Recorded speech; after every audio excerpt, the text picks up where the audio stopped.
Welcome to First Sleep Aid, calm stories to help you unwind, learn, and fall asleep. From true crime to curious facts and thoughtful ideas, always softly spoken. Subscribe now and take a deep breath.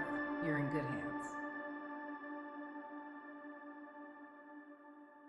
Okay, so today we're looking back at a case that, well, it lingered for a long time. June 6th, 2007, in Trier, Germany, a university party end of semester. And then Tanja Gräff, a 21-year-old student, she just vanished. Vanished from a party with hundreds of people around, and then silence for 8 years. 8 years until 2015 when her remains were finally found. Yeah. So in this deep dive, we want to trace that timeline, look at the search, the questions, the sheer persistence of her family. It's a story about loss, definitely, but also about visibility, or maybe invisibility. We need to approach it carefully, reflectively, understand what happened or what might have happened and where things perhaps went wrong. Let's start with Tanja herself, Tanja Gräff, architecture student at the University of Applied Sciences there in Trier. Right, and people described her as, motivated, outgoing. She came from Korlingen nearby, so she knew Trier, knew the campus area, Tarforst. Not someone you'd expect to just disappear. Yeah. Responsible is the word that comes up. Absolutely, which made her vanishing that night all the more shocking, completely out of character. And Trier itself, it's a university town, right? Historic center. But this campus, Tarforst, it's a bit outside. Yeah, it edges onto more open, kind of wooded land. That geography becomes really important later on, sadly. But for Tanja, it was familiar territory. So that night, June 6, 2007, big end-of-semester party, lots of students. Hundreds. Music, food, drinks, the usual kind of celebration. Tanja got there around 9 p.m. with friends, seen around the main courtyard, the canteen, just mingling like everyone else. But then, somewhere in the early hours, let's say between about 2:30 and 4 a.m., she got separated from her friends. And that's the crucial window, isn't it? The point where things become unclear. Exactly. That's when the last confirmed sightings sort of fade out. And this is where witness accounts become so vital. People reported seeing her near the edge of the campus, near that wooded area. The area that leads towards Bismarckstrasse, where those steep cliffs are. And there was mention of a man, an unidentified man she was seen speaking with. Yes. That's a key element, but also a very frustrating one. This man, described roughly, maybe late 20s, mid-30s, average build. Athletic clothing, possibly short, dark hair. Something like that. Descriptions varied a bit, as they often do. But the point is, despite these descriptions being given to the police, he was never found, never identified. So his connection to her, if any, remains completely unknown. Totally unknown. Yeah. Just another unanswered question hanging over everything. So the next morning, Tanja doesn't come home. Her mother reports her missing pretty much straight away. Right, a mother's instinct knew something was wrong. And the initial response was quite significant, wasn't it? Police, dogs, helicopters. Yeah, volunteers too. A big search effort kicked off. But that terrain you mentioned, Yeah. steep, wooded, those cliffs nearby, that must have made things incredibly difficult. Oh, absolutely. A challenging environment for any search, especially if you don't know exactly where to focus. Very dense in places. And nothing turned up initially. Her phone was off, or the battery died. No activity on her bank cards. Just nothing.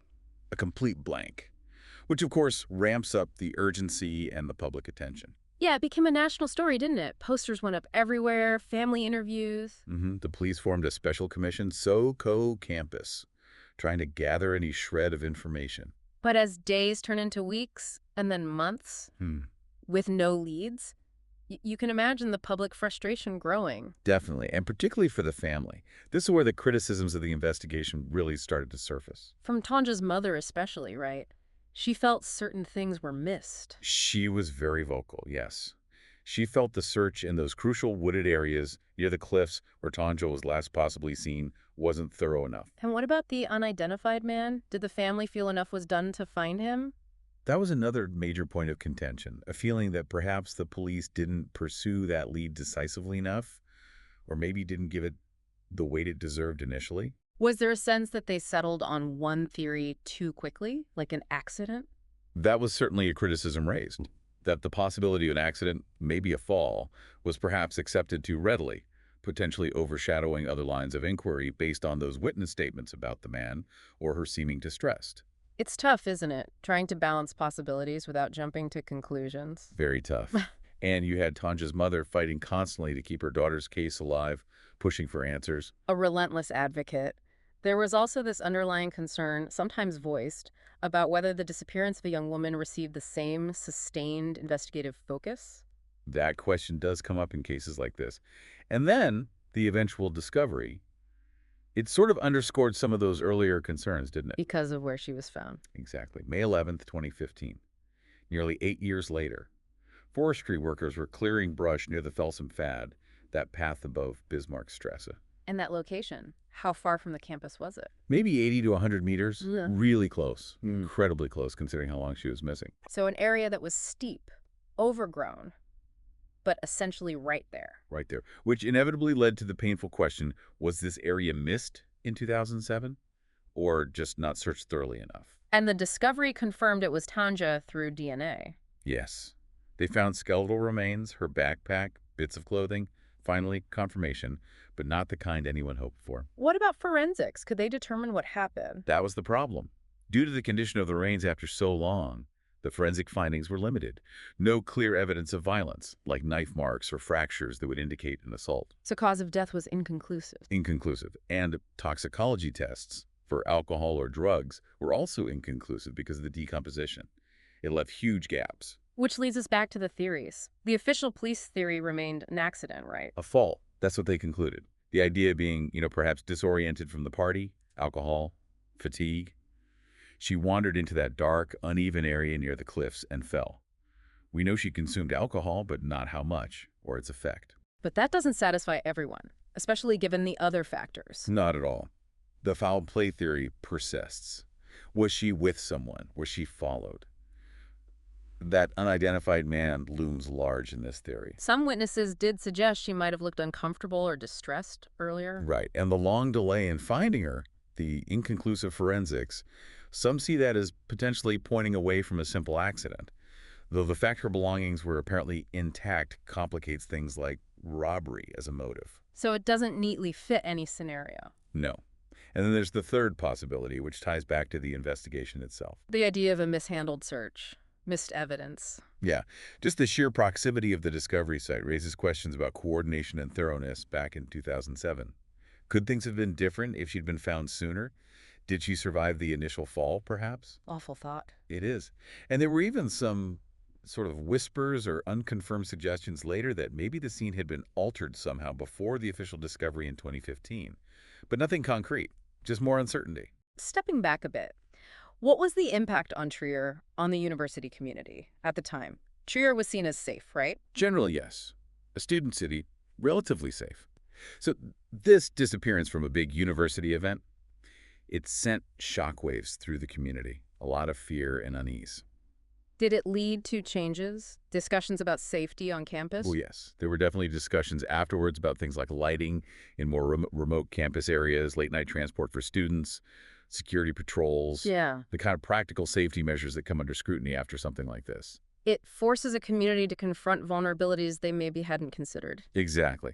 And it also brings up those broader questions we touched on, about how cases involving young women are investigated, the potential for bias, intentional or not. When you look at the whole story, it feels like it's about more than just a missing person case. It's about invisibility almost. That's a good way to put it. Lost, quite literally, in plain sight for so long.